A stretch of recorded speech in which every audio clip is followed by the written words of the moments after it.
first?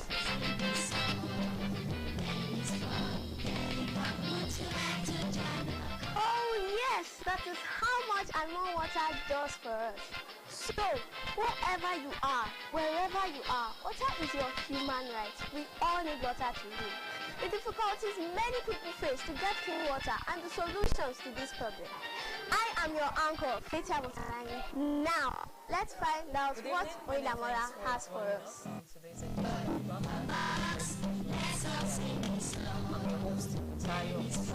The National Orientation Agency (NOA) has the mandate to enlighten the public about government activities to ensure that the people have the right information to engender positive development in the society. How do you save water in your home? We will be discussing the activities of the organization, particularly its forthcoming nationwide sensitization campaign. And my guest on the program is the National Director, Civic Values and Democracy Education, who is representing the Director General of the agency, Malam Larry Issa Unilu, Dr. Olukemi Afolayan. Many thanks for being on the program. Thank you for having me. All right, can you tell us about the nationwide campaign coming up? What will it entail, and who are those people you are intending to reach? Okay, thank you. Last week, the agency flagged off a round of sensitization campaign. It's a nationwide campaign simultaneously taking place in the 36 states of the Federation, as well as the 774 local government areas in the country. We have 5 thematic areas for this round of campaign. One of the 5 thematic areas is sensitization and enlightenment on some key government policies and programs, such as NEFO and other ones that I will touch as the program goes on. Then we also have sensitization on flood mitigation, flood disaster mitigation. We also have another sensitization on national identity, Nigerian identity program, and then sensitization on our national symbols. This is to instill a spirit of patriotism in Nigerians, especially young Nigerians. We also have another kind of sensitization, focusing also on young Nigerians, value orientation program on their graduation, especially what we call extreme graduation programs from primary schools, secondary schools, and even to tertiary institutions. We also have, lastly, security awareness campaign to ensure that Nigerians have some key information on ongoing security challenge that we have and the efforts of the government, federal government, and even state government, and also to enlighten Nigeria that the issue of security should involve everyone. We all should be security conscious. So we have 5 thematic areas. All right, thank you very much. So, how do you intend to go about the sensitization? What are the modes of enlightening the public? Oh yes, we have so many strategies for carrying out our sensitization program. Just this afternoon in Ado Ekiti, we have what we call a press conference, and then we have series of media engagements so that pressmen, media people like you, will help us to amplify these messages, and will also help us to reach a large number of your viewers and listeners. Then we also have what we call grassroots sensitization and mobilization. This will take place in villages and community, through town halls meeting, through what we also call advocacy. Advocacy to key stakeholders like traditional rulers, religious leaders, Christian leaders, Muslim leaders, even traditional leaders that we call Isheshe leaders. Then also we have what we call rallies. Rallies in key and strategic places in towns. Ekiti State Directorate had a rally across major streets in Ado Ekiti yesterday. Tomorrow we'll also be having a town hall meeting where we have invited a lot of stakeholders, leaders of key organizations, key groups like women groups, religious group, community leaders will be present at the stakeholders. And then after the sensitization, we appeal to them to continue helping us to amplify these messages. All right, thank you very much. Earlier talked about reorientation for students in primary, secondary, and those in tertiary institutions against some extreme practices.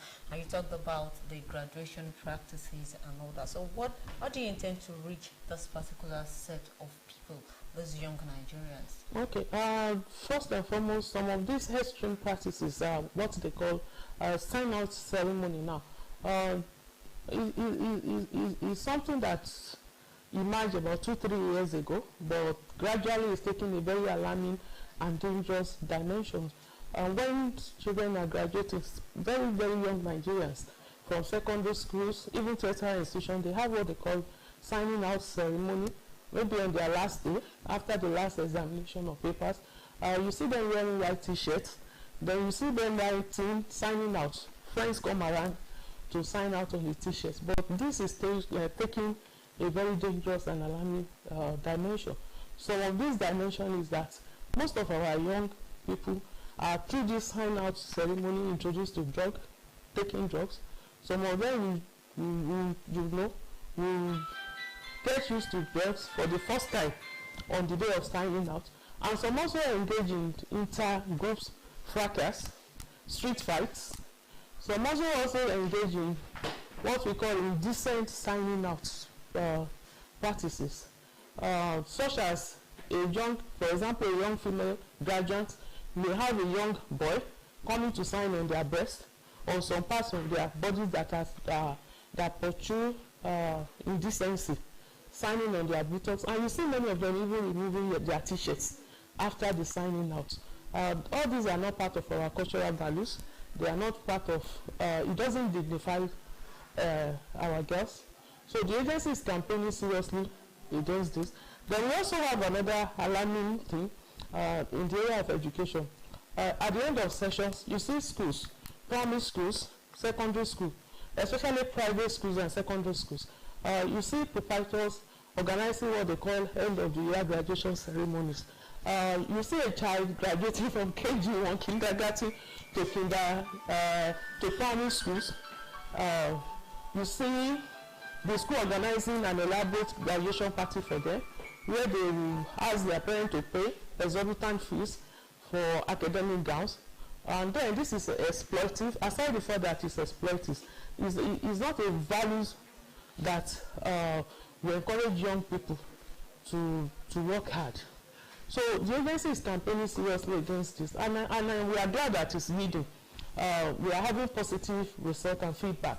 Across the country, in the last couple of weeks, we've seen states banning graduation parties in their states.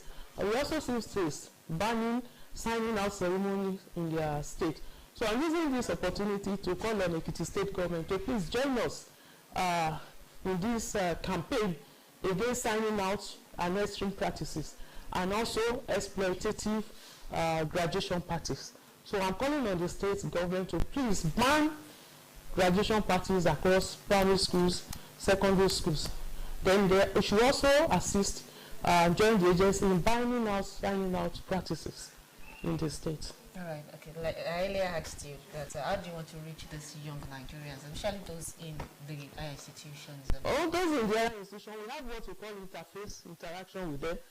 We move around campuses, meeting student union leaders, student union government leaders. Then for primary and secondary schools, we liaise with NUT.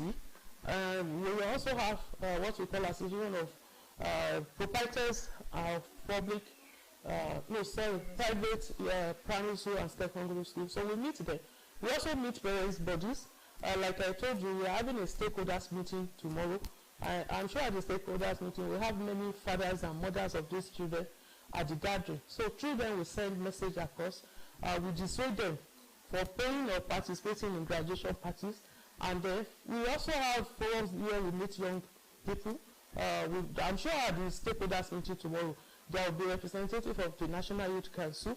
So through them also, we ask them to help us to enlighten youths like them. So we move on, even on the streets. When our officers, when they went around key strategic locations in Ado Ekiti yesterday, I'm sure they came across so many young people. And I'm sure through this they would have sensitized them, and they would have created awareness for this campaign. All right, thank you very much. Aside one-on-one campaigns, is the organization also intending to use maybe the social media or uh, just to reach out to these young Nigerians, because they are more on the social media Yes. day than the conventional media or trying to engage them one-on-ones. Many of them are not as patient as that. As that, yes. Yeah. MOV is aware of that. We have a very robust social media platforms, very, very active social media platform. We have a national Facebook platform. But each state directorate of our agency also have their own state directorates, Facebook, Instagram, Twitter, for at least for localized um, sensitization messages. So we have a very robust social media presence, and we also have some other programs that we use our social media to propagate, to instill the right values. Sometimes in October, first week of October now, we have a national debate campaign for tertiary institutions across the country, which we call campus debate. Through this campus debate, we call entrants from different tertiary institutions, of which some institutions in Ekiti State have already participated. And then we ask them to discuss value orientation programs, value orientation topics. Through this, we are sensitizing them. Then we also select, we have state contest, zonal contest, Southwest zonal contest, geopolitical zonal contest, then the national contest. We are using all this to attract the youth to our sensitization method. And aside that, the agency has even moved to the level of having an artificial intelligence platform that we call TIM, that this youth can always, log into and get government information and then reach some of our sensitization messages.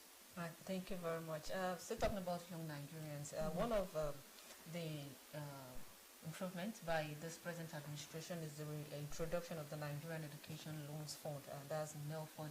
Can you tell us about the success story of this loans fund, and who are those that can apply for this loan? Thank you. I think one of the hallmark of this, like you rightly said, of President Bola Ahmed Tinubu administration is the introduction of what we call NEL Fund. NEL Fund is a government loan for students in tertiary institutions. The idea behind NEL Fund is to ensure that all Nigerians that have the knowledge and wisdom to pursue tertiary institution education should not stop because of lack of funds. Should not as a result of poverty, miss university admission or drop out of polytechnic or colleges of education. So NEL Fund is an interest-free loan, and what Nigerians, citizens, students need, all they need to qualify them to benefit from this NEL Fund is two key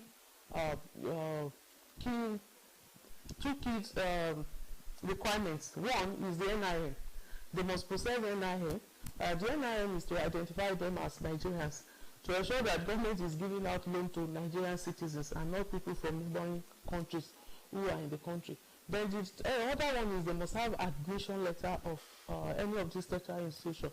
This is to ensure that those who are benefiting from NEL Fund are actually students. So these are the two key requirements for NEL Fund. Then yes, the success story of NEL Fund is huge. As I speak with you today, federal government have paid over 59 billion naira, not millions, billion naira, to Nigerian students across the country, nationwide. And then with the NEL Fund platform have onboarded about 650,000 students who are beneficiaries of this fund. And then application continues on a daily basis. All right, thank you very much. For those that are just entering into the university or polytechnic and other tertiary institutions, are they also qualified to get the loan for their first year? Because someone said that it's not available to first year students because they would have been almost through with the first year before the loan is processed. So what's the processing period like? The processing period, you will agree with me that we have a large number, even from people who apply for JAMB on a regular basis. Nigeria has a large population, so they have a large number of students applying. Even students, aside the fact that they will have to wait, most of them will tell you that what is discouraging them is that when they want to apply, the website is not accessible. It's not that the website is not accessible, but they have a large number of Nigerian students applying on a regular basis, on a daily basis. So what we always tell them is they should be patient. They should always be patient and be resilient in application. So they have a large number of people applying across, you know how many public institutions, tertiary institutions that we have in the country. Some university has almost about 30,000 students, and even some has about 50,000 students. So they have, it's because of the large numerical numbers of people applying. That's why it takes time to process it. Right. So aside from their school fees, are there other benefits that comes with NELFund? Yes, they have. Aside the school fees, which will be paid into institutions, the beauty of this is that it's not that when government pay your school fees, then you don't have, you cannot maintain yourself, then you still drop out of school. They have what they call monthly stipends.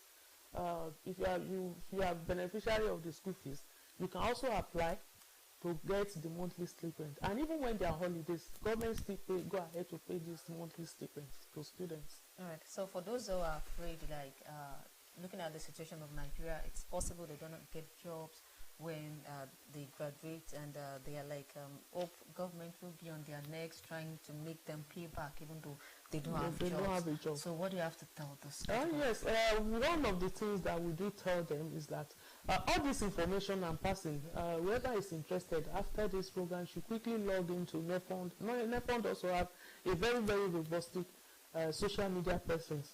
One of the beauty of the program is that once you graduate, the government even give you time. They give you 2 years break period before you start repayment. And then, if you don't get a job after the 2 years, all you need to do is to go to the any nearby customary courts in your locality. Then you go and sign an affidavit that so person, phone number so. I graduated so year. Of course, the platform, the website will show that you graduated at a particular year. Well, you then now log in and then upload your affidavit from court that you have not gotten a job. So subsequent years to, if you have not gotten a job, you will still upload that I'm still jobless. That's why I have not been able to pay my loan. Right, so there is no fear. There should be no fear. Since you are not going to be penalized for not paying, especially if you don't have a job. But all you need to do is to go to the nearest customary court and get an affidavit to say that you have not been able to secure employment. Thank you very much. One of the areas the campaign will also cover is flood mitigation, and looking at the fact that we are still in the rainy season. So how do you intend to go about this sensitization aside the ways of what you've earlier talked about, that is one-on-one sensitization, stakeholders and all that, because it's more like people's attitude to how they dump refuse, how they build their houses. So how do you want to enlighten this? One of the things that we do is what we call value orientation. But all these are about values, having the right values, doing the right thing at the right time. We will go around markets, because dumping refuse on the waterways, drainage system, mostly markets people are guilty. Then aside going around markets, we also visit communities, meet with landlord associations, community development association to appeal to them. The government is spending so much to mitigate flood. Just like last year, 2024, federal government released a total of 2 billion to each state to clear drainage and to clear drainage and waterways. So if government is doing this much, we also as citizens must do our own bit. We must ensure that our environments are clean.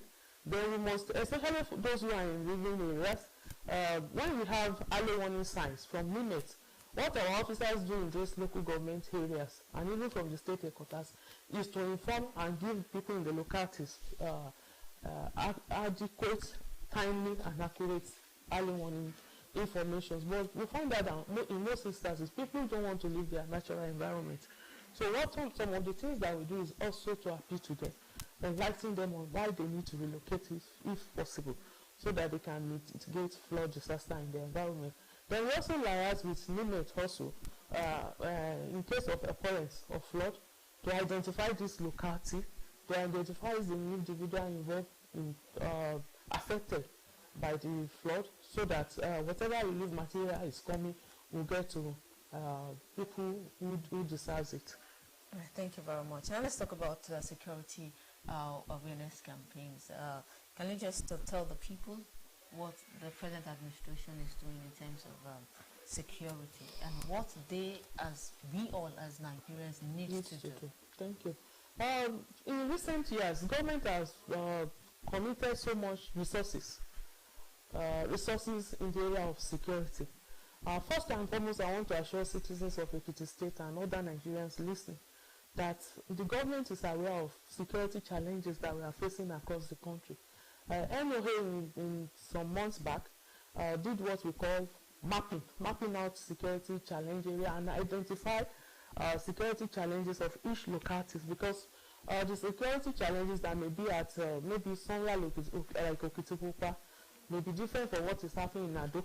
The one in maybe Ikole local government area may be different from what is happening in somewhere like Aramoko. So one of the things that we did was to map out security challenge communities and the kind of security challenge or conflicts that they have in such communities. So government is aware that we have security challenges and government is on top of the situation. Government has committed so much resources in the area of equipment, empowering security organizations across the country. Then I also want to encourage us that government cannot do it alone. Yes, government needs to fund security outreach, which they are doing. They need to identify security challenge areas, which they are doing through our organization. And even NOA is applying what we call non-kinetic approach to security challenges. This non-kinetic approach is advising and sensitizing and enlightening citizens without carrying arms and ammunition, dissuading them from partaking in all these crimes such as banditry, kidnapping, terrorism, even armed robbery. So we are even drug abuse. Because some of these crimes are perpetrated under the use of hard drugs. So one of the things that we are doing is also to dissuade young Nigerians from drug abuse. Then we also encourage people to be security conscious. You must know who your neighbor is, what that neighbor is doing. And if you have a strange person in your community, you must approach, especially community leaders, traditional rulers. You must know exactly the mission of that person in your locality, what the person has come to do. And if you see anything strange, you must have the confidence to speak out. Right, thank you very much. But we just talked about respect for national symbols, for the flag, even Naira. So why is NOA actually going this way at this point in time? Yes. One of the things we are doing in NOA is we are having what we call value orientation, instilling patriotism in Nigerians, especially young Nigerians. We must know what our national symbol. All these are to encourage national pride and patriotism and to instill patriotism in Nigerians. All right. So, what are people's attitude, especially to the Naira? People's attitude to the Naira, spraying it, and though there have been a bit of caution, spraying the money, the Naira. It's true the effort of NOA. Sometimes last year, NOA, like now we have 5 thematic areas. Sometimes last year we have abuse of national symbols, especially the Naira, as part of our thematic campaigns. Sometimes last year. So what we did is, many Nigerians don't even know that the Naira is part of our national symbols. Many people are not aware until NOA started to campaign and enlighten them and create awareness that, look, Naira is part of our national symbol. Many people are not aware. Then NOA has gone ahead to even let them know that abuse of any of these national symbols is a crime under the law, punishable under the law, because many people are not even aware. Then I want to say that all our efforts are not in vain. It's yielding positive results. When we go to what we call Owambe, what we call parties now, you see that people spray Naira with caution, with dignity that the Naira deserves. All right. Thank you very much. Dear viewers, this is our time. We allow us to go into this edition of Platform. I want to appreciate my guest, Dr. Olukemi Afolayan, the National Director, Civic Values and Democracy Education, who is representing the Director General of the National Orientation Agency, Malam Larry Issa Onilu. Many thanks for being on the program. Thank you for having me. And dear viewers, many thanks for watching. Join us next week for another edition of Platform. Until then, have a blessed week. Bye for now.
Nta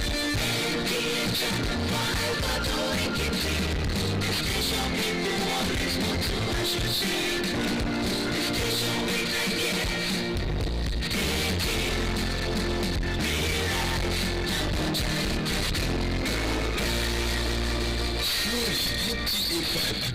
is the station people want to associate with. We move along with time and various programs to make you aware and appreciate your environment. Digital news of people, places and events, variety of children's programs, entertainment such as drama and musicals, various religious programs, promotion of indigenous cultural values and sport.